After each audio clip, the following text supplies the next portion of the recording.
Alhamdulillah. Dibetake ki Mbak nengko seprono nganti seprene. Namine sing leres sinten? Namine. Nama. Assalamualaikum warahmatullahi wabarakatuh. Waalaikumsalam warahmatullahi wabarakatuh. Nggih, nami kula niku asline Ayu. Ayu, mboten to. Sing tiyang sepuh jenenge jenengan kan mesti komplite sinten? Nami kula Gede Ayu Putri Marheni. Non. Gede Ayu Putri Marheni. Gede Ayu Putri Marheni. Anu, griyane pundi? Wonogiri to? Pondok Ngadirojo. Walah. Lha kok tanggoku dhewe? Lah nggih. Nggih kula anu mbah kula Ngadirojo, bapak kula Ngadirojo. Nggih, anu kalih ibu niki wau. Nggih. Kalih ibu. Sakmenika tasih sekolah. Sampun lulus. Lulus menapa Mbak Yu?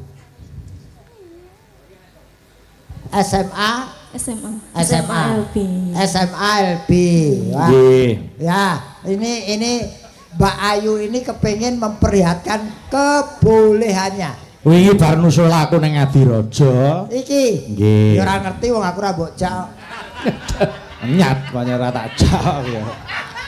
Mula pengen nyuwun berkahe Biyung Sange. Nggih. Kalih Om Bagong. Pengen dono suwanten. Anu pelok barang ya Mbak Miyori. Nggih. Heeh. Napa ta lagune napa niki? Aku tak nyuwun langgame dadi ati dadi dibawani. Dibawani nggih. Nggih, siap.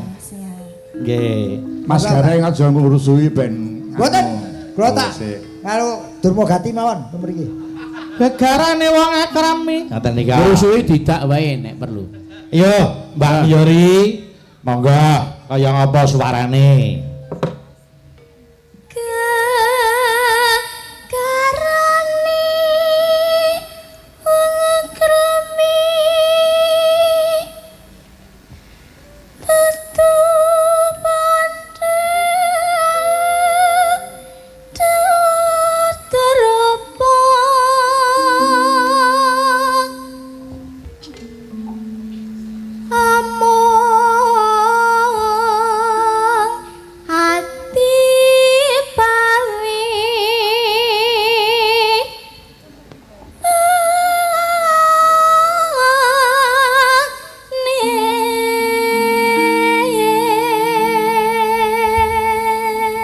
Wonogiri lho Mas Gareng ngelok. Heeh, Wonogiri yo Ngadirojo le. Lah kok ku sik do menengo. Ya, lanjut Mbak Miyori. Demek sarapung lagi di anu. Mas Gareng, aku arep pamer walaupun beliau itu dari SLB. Ning diselani omong kuwi nek golek laras langsung cek. Lah, ora gerayak-gerayak. Niki justru Oh. ngetes titi larasipun. Mergo aku wis tau ketemu. Nah. Dadi, yo Mbak Miyori jajal. Ngadirojo. Ngadirojo ya. Kok Gareng ora ngono? Lah iya. Yo Mbak Miyori. Aku ngedol gamelan kok. Lepo. Oh, rungokno kuwi Mas Gareng. Kena pisan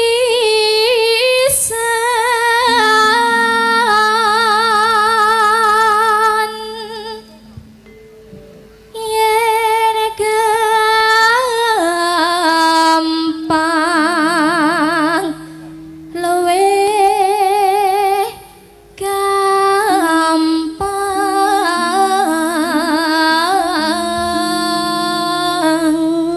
Percaya apa ora? Luar biasa. Pleng Turi, ya. tenan, larase pleng. Mbak nyelani napa Ibu Presiden? Mboten. Bapak niaga pengrawit Mboten. dalang. Bapak kula sopir. Lha iki jane dulur sapa to iki? Kok iso Saking Simbah.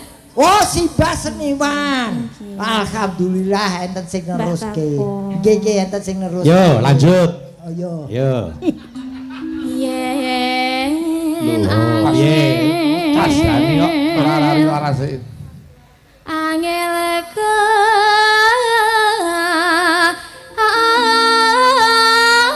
Iya.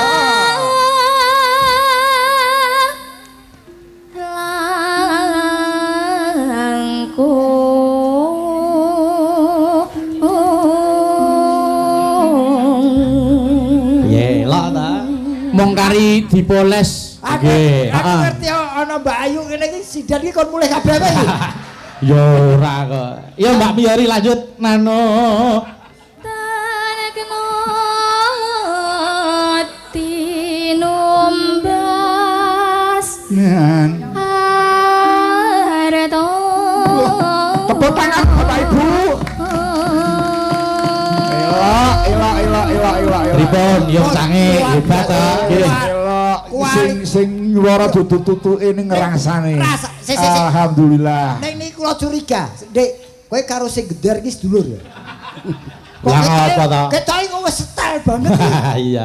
Aja. Nggih. Wah, ning niki bakat yang luar biasa harus ini syukur bagi menika non. Sawe. Padani, sawer padani. Lho. Aku mah kelari padani yo. Mbak Miyori, janjiku tak penuhi. Ini anu adikku.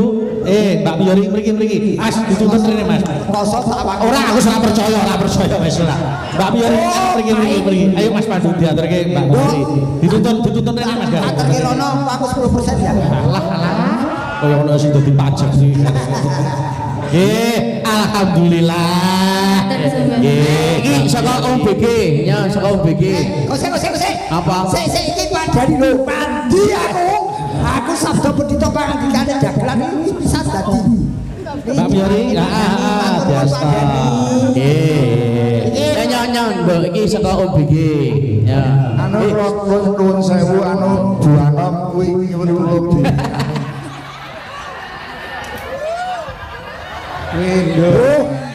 Bu alah bu.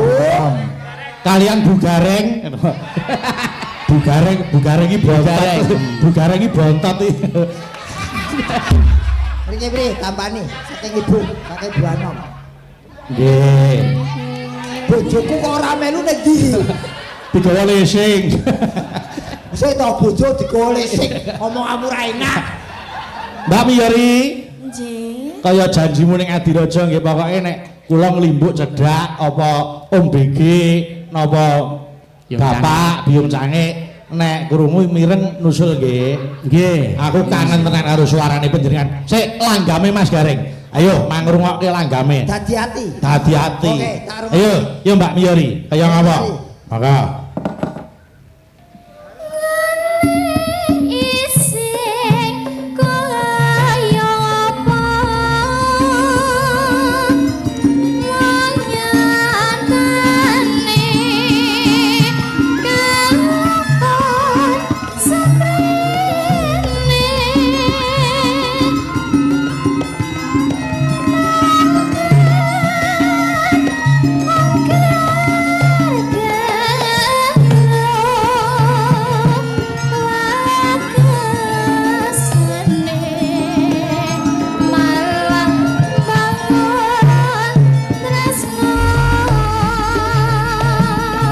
Mas Gareng beksa Mas Gareng. ayo joget.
Lanjut.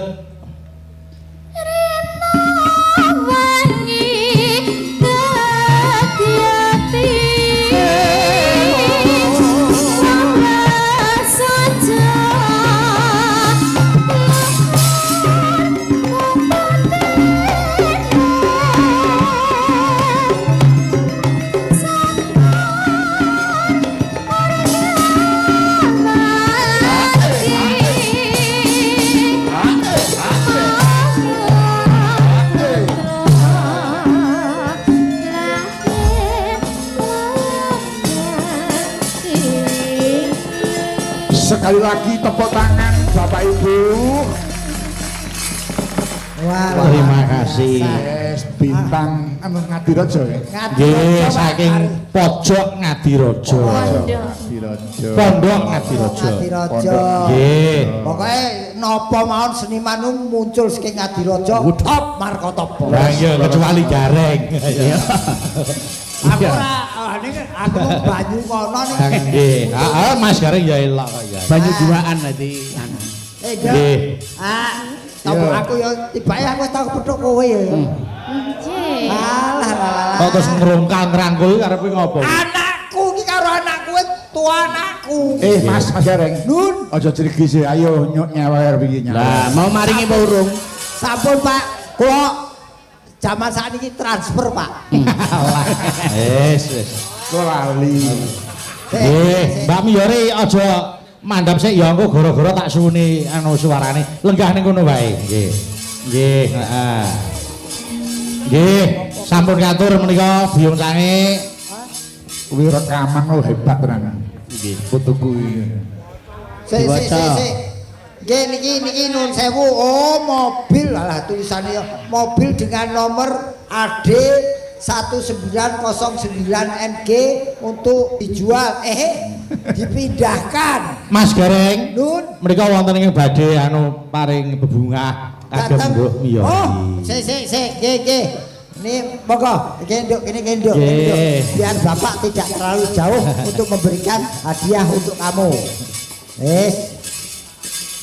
Saking Pak Untung Wiono, ndak putih piyai. Anu Wah, wilujeng dalu Rama. weh kudu sing dalu.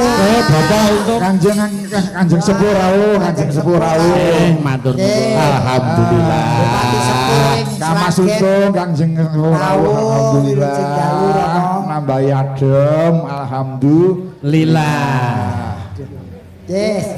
Nggih. Wis ki berarti kowe keberkahan kowe nembang ning kene ya. Nggih. Diparingi karo Haji. Pak Haji Untung Weh, menika. Kuwi sejarah, Duk, sejarah. Kowe anggere diparingi duit atau rezeki dari Pak Untung, duit wujude sisakno 100.000 simpenen. Aja mbok nggo nadyan kowe kepepet. Wis, kuwi anggere mbok simpen terus selama Selawase urip. hidup kowe mesti duwe duit. Iya wong ora dibelanjake kok yo. Dite yo ning kono terus kok entrah-entrah ae. Iki ilmu apa? Lek gatekke tenanan kok. Ekonomi lho, ekonomi padha-padha. Nggih kudu sing dalu Kanjeng Sepuh. Matur nuwun. Niki pripun anu anak wedok niki? Ben lenggah kono sik kok gara-gara dia. Kene, Duk, kene.